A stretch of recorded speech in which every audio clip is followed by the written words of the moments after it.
All right, are there any questions? Interesting. Yeah. Gentleman in the red shirt. So whatever happened to the Criminal Syndicalism Act? Yes, the question was, whatever happened to the Criminal Syndicalism Act? It was repealed by the legislature in the 1950s.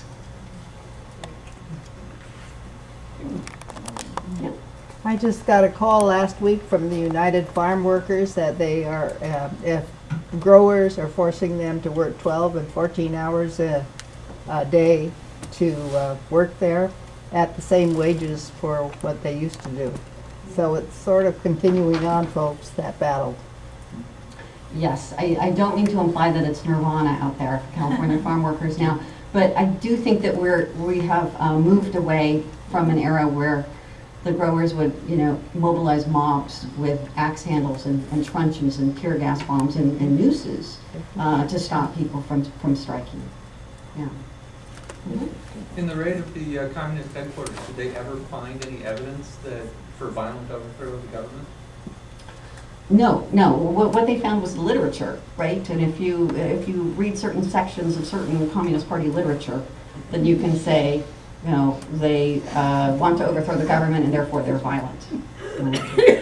But it all involved a lot of selective editing too of the communist literature. And so one of the defense tactics was to say, well, can't we take these books and read them entirely into the record or read the entire passage? And the judge wouldn't allow them to do that. Mm-hmm.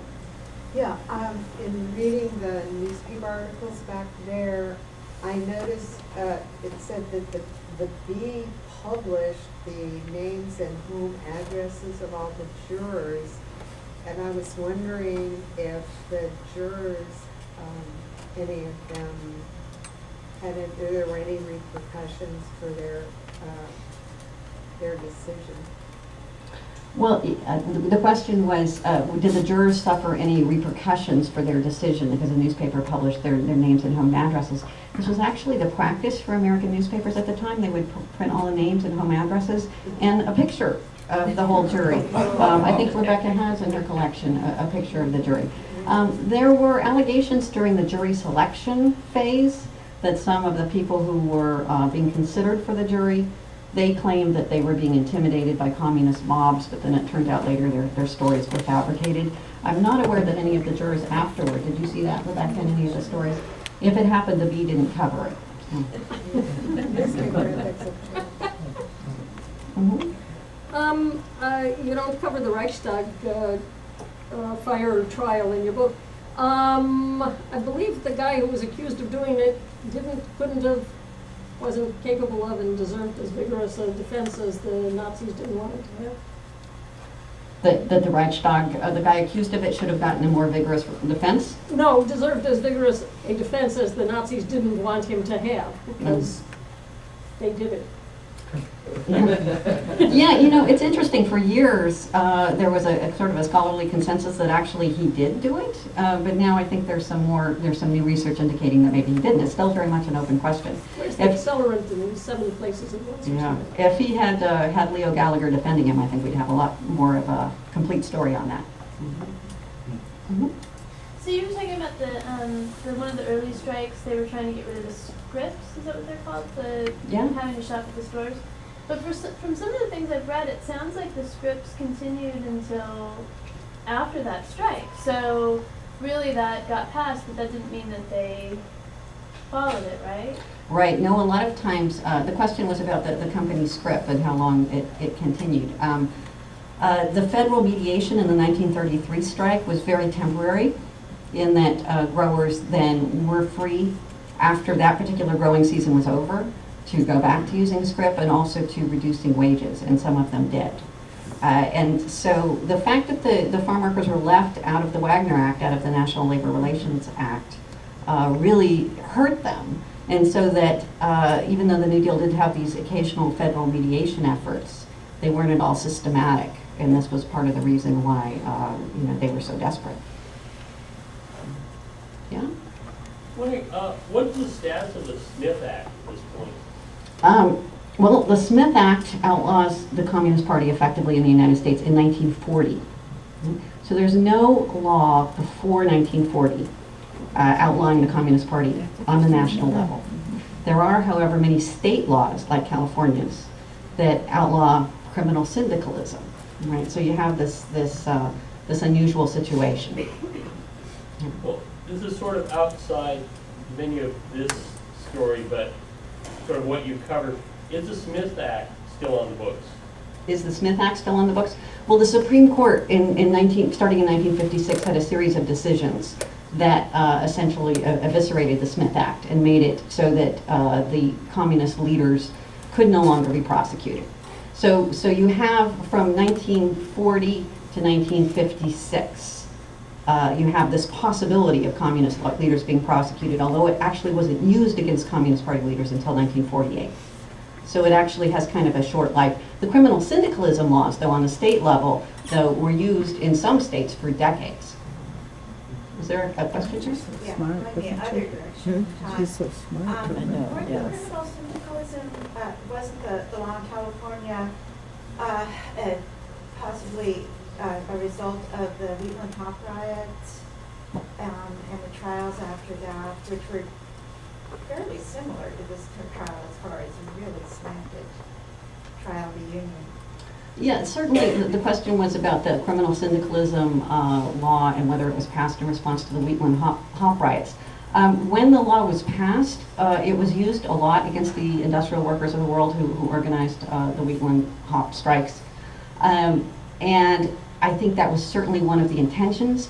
It wasn't passed, though, until several years after those riots, and was really a direct response, as were all of the other states' criminal syndicalism laws, to the Bolshevik Revolution and to the Red Scare of 1919 and this fear that we would have communist revolution here in America. And the federal government was not outlawing the Communist Party for a variety of reasons, apparently mainly the actual constitutional scruples. But the state governments did not have those scruples.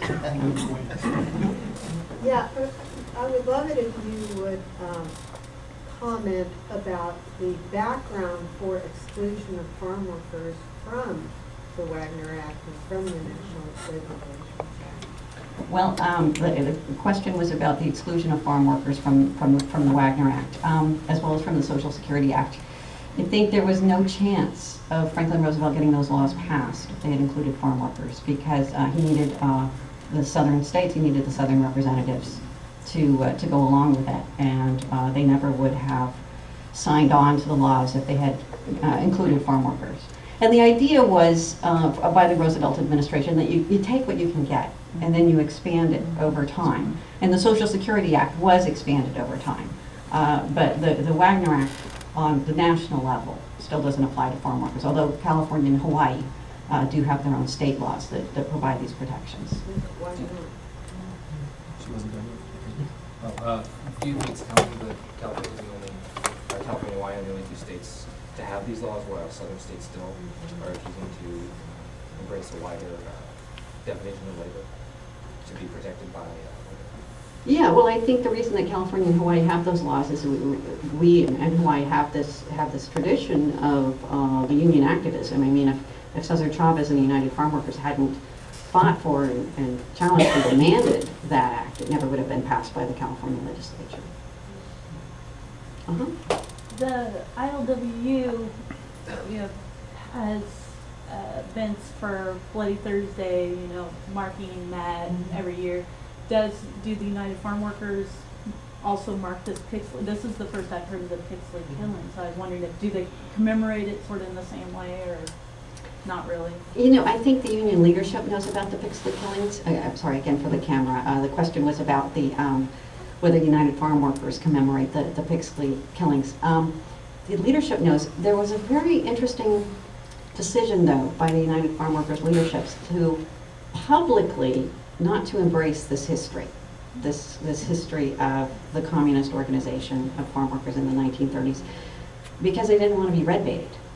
And and not only by the UFW leaders, but by the union, by the former union activists. I mean, Pat Chambers, he read about Cesar Chavez and he was so inspired and he wanted to go meet him, but he waited and waited. And finally, one day he made a pilgrimage to Delano and asked to meet with Chavez. And, so his secretary went back and told Chavez, oh, there's this old guy out there, he says he used to organize farm workers and he wants to meet you. And Chavez said, I don't have time for this, And then 4 hours later, the secretary said, that old guy, he's still out there, and he says his name is Pat Chambers. And so Chavez said, Pat Chambers? It can't be the Pat Chambers. And he went out there and was so thrilled to meet Chambers. And he said, why haven't you come earlier? You were such an inspiration to us. And Chambers said, I didn't want to hurt you. I didn't want people to be able to say that you were communist. And so I deliberately stayed away.